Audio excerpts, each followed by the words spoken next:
Hello everyone. In this video we're going to be talking about multi-factor authentication. We're going to, sometimes it's called MFA. You're probably familiar with it. It's when you log into an application like your bank or your credit card, and in addition to your password and username, they ask you for an additional piece of information. That's the multi in the multi-factor.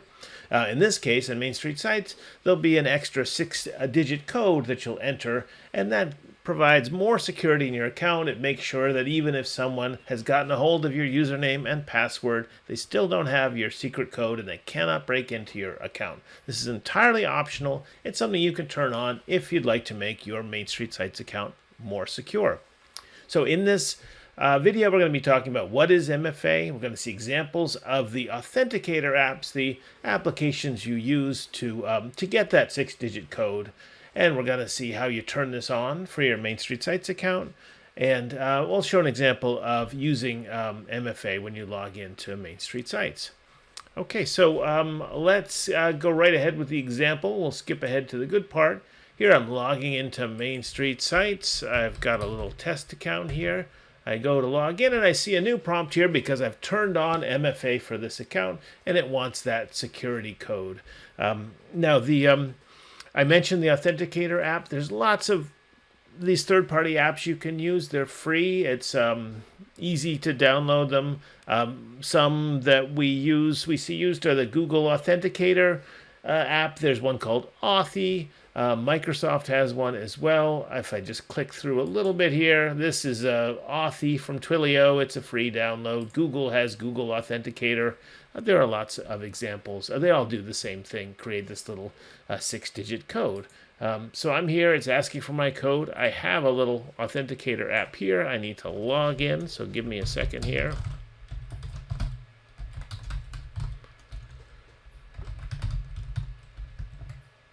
All right, I've got a bunch of credentials here, but here's my Main Street Sites test, and here's my little 6-digit code. Because I'm running this on my computer, I can just copy and paste this, which makes life a little easier. And then I'm logged into Main Street Sites. I personally typically use this on my phone. I just find it a little more convenient, but then you've got to type in the little code yourself. So let's talk about how we turn this on for a Main Street Sites account. You go to the My Account page. You go to Account Information, and if I log or scroll down here, we see there's a new section called Security Settings, and for this account we've got Multi-Factor Authentication status as active because I turned it on for this demonstration. I'm going to disable it though and save it so we can go in as if it hadn't been turned on. So I come back down and it is disabled, and I'm going to turn it on. So if I enable it, I get this little pop-up. If I have my little Authenticator app on my phone, it's very handy. You can just hold up your phone with that app running, and you click Add to add a new credential to your app, and it will scan the QR code. Because we're using it on my computer here, and I can't really show you my phone, I'm going to do the slightly more laborious approach, which is just to copy this. And what we're doing here, we're just copying a secret key to your phone so that, or to your Authenticator app, so it'll know how to generate that 6-digit magic number. And here I am again, my Authenticator has logged out, but that's all right.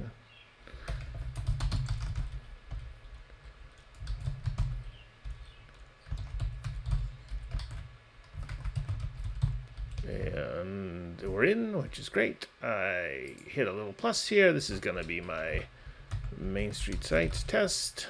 I'm going to say, oh, no, that wants my account, my secret code. I paste that in. I add it. I'm going to give it a little name. Testing. And this thing lets you add a color. It doesn't really matter. We use a 6-digit code, which is the default here. I think that's the typical default. I'm going to save that. And here I've got this little thing added to my Authenticator app. It asks me over in Main Street Sites to test it to make sure it's working. So I'm going to paste in the code and click Validate. And it says, yep, that's the right code. We've got the right sort of handshaking between Main Street Sites and the little Authenticator app. I save this, and the next time I go to log in, let's see if I log out here. I'm going to go back, video at Main Street Sites. If I go to log in again, it's going to want that code. So even if someone has my password, they won't be able to break into my account because they would need my little Authenticator app, which is hiding over here. So that is a very quick look at using MFA in Main Street sites. So let's see, we talked about what it is. We looked at the Authenticator app example. We saw enabling it, and we used multi-factor authentication when we logged in. We got to sort of see how that looked. One last thing, you can disable it, which I guess we showed you, which is great. You just log in with that code, and you can turn it off if you decide it's not for you. That's totally fine.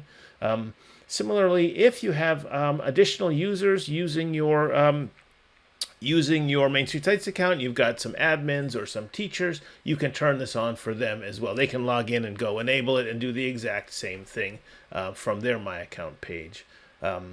All right, that's pretty much all she wrote on that. Thanks for watching.